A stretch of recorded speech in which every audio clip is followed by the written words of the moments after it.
So the Russians, this is from your book, 5 years earlier, you had gone to this international event, and you write, in international hockey, no one could touch them, the Russians. By 1975, they had taken gold at 3 Olympics in a row and 9 of the last 10 world championships. They hardly ever even lost a game.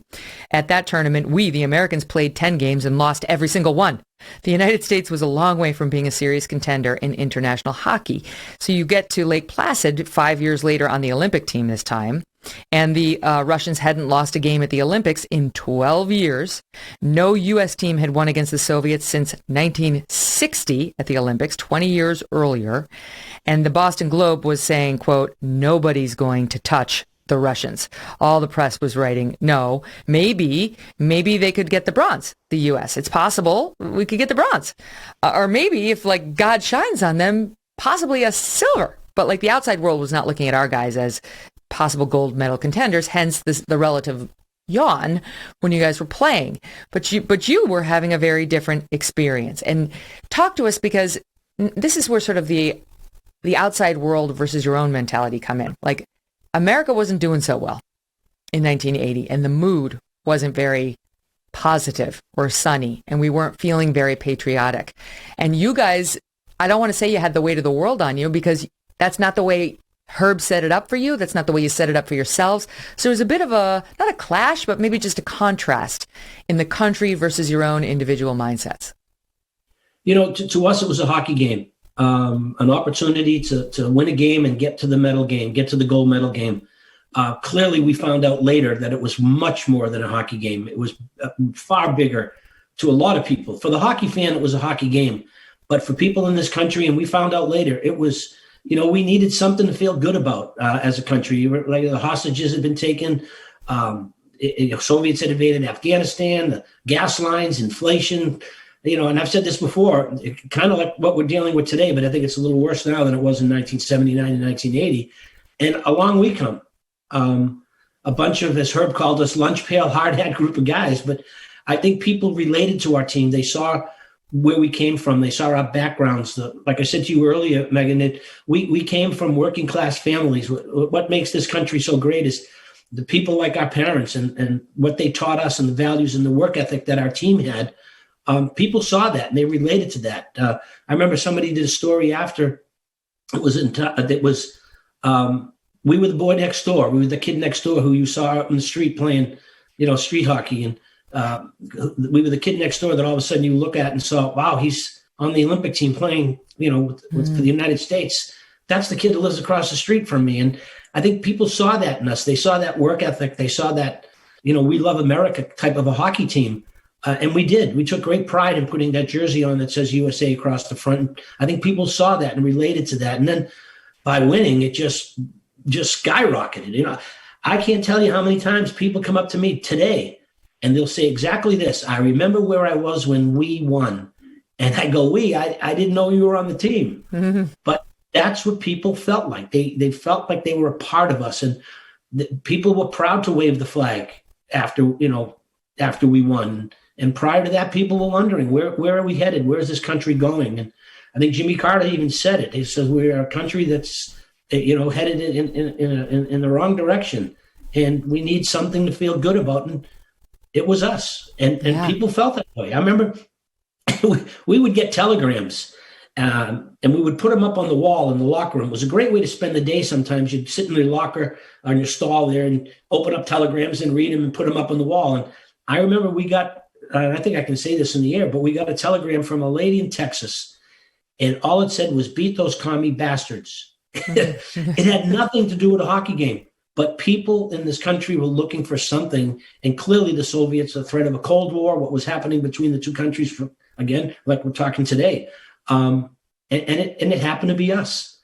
And I think, again, my teammates and I took great pride in that game, and I say but, because if we don't beat Finland, we don't win the gold medal. If we don't beat Finland, there's a chance we could have come in third place and maybe even fourth place and not even won a medal. So as great as the Soviet game was, the Finnish game was the biggest game we'd ever play. And you know, I've said this many times. Imagine if we lose to Finland and people coming up to me and saying, geez, what a great Olympics, but boy, if you only could have beat Finland to win. So as great as the Soviet victory was, the Finland game became even greater. Now, and speaking of that, because I've talked to my kids about this does not appear in Miracle, but and you are allowed to swear on this show. When you did go into the Finland game, I guess you tell me, but my memory serves, this happened during halftime when you were down. You guys love to come from behind, and yes. That's so scary for the fans and for the family members of the players. But so you go into the locker room at halftime, and Herb Brooks had this sort of infamous line about what would happen if you did not win this gold medal. What did he say? Well, we're losing 2-1 going in hockey would be the third period. We were trailing, and again, I'll get to the story in a minute, but I'm going to give you a little fact that I didn't even know about. Robbie McClanahan, one of my teammates, mentioned this a while ago. We outscored our opponents in the third period 17-3. That's an amazing number. Anybody who follows sports, 17-3. We were trailing Sweden. We came back and tied. We were trailing Czechoslovakia. We were trailing Norway. We were trailing West Germany by 2 goals. We were trailing the Soviets throughout the game and came back and won. I think, again, that's a true testament of our team and the character and the values and the work ethic that our team had to come from behind so many times. So we're losing 2-1. I remember it like it was yesterday. Jack O'Callahan must have said it 100 times in the locker room. There's no way a bunch of Finns are keeping us from a gold medal. And he was walking around the locker room, and the energy in the room was incredible. And Herb walked in. He stood in front of us. He said, if you lose this game, you'll take it to your effing grave. Then he walked out. He stopped. He pointed his finger, and he said, your effing grave. And he walked out. He was so right. To come so far, to work so hard, to accomplish so much, to let it slip away would have stayed with us forever. And we went out, in my opinion, played the best 20 minutes of hockey we played all year. Under the gun, under the biggest moment, the best 20 minutes of hockey we played was the third period against Finland. We score 3 goals. We win 4-2. We win the whole thing. Inflation is out of control. And one area we see it more than ever is in the grocery store. Even though grocery prices feel like they have doubled, Good Ranchers prices have stayed low and affordable. Once you subscribe, your price never goes up. Your best price is locked in for life. They sell 100% American meat and deliver it to your door for a great price. American meat, I say.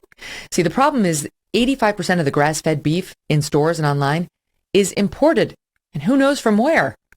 Shop Good Ranchers for all of your beef, chicken, and seafood needs. Their beef is prime and upper choice, the 2 highest grades possible. They sell amazing steaks, ribeyes, T-bones, New York strips, highly recommend, and more. You can get steakhouse quality at home with Good Ranchers, pre-seasoned if you want. They take all the hard work out of it for you to make it super easy and convenient. Good Ranchers also takes the guesswork out of the meat aisle. Having them in your fridge makes mealtime easy, convenient, less stressful. Plus, their packaging makes it easy to cook what you want and then save the rest. Smart in these times. Their animals are ethically raised and sustainably sourced. They do things the right way, and it shows in every box.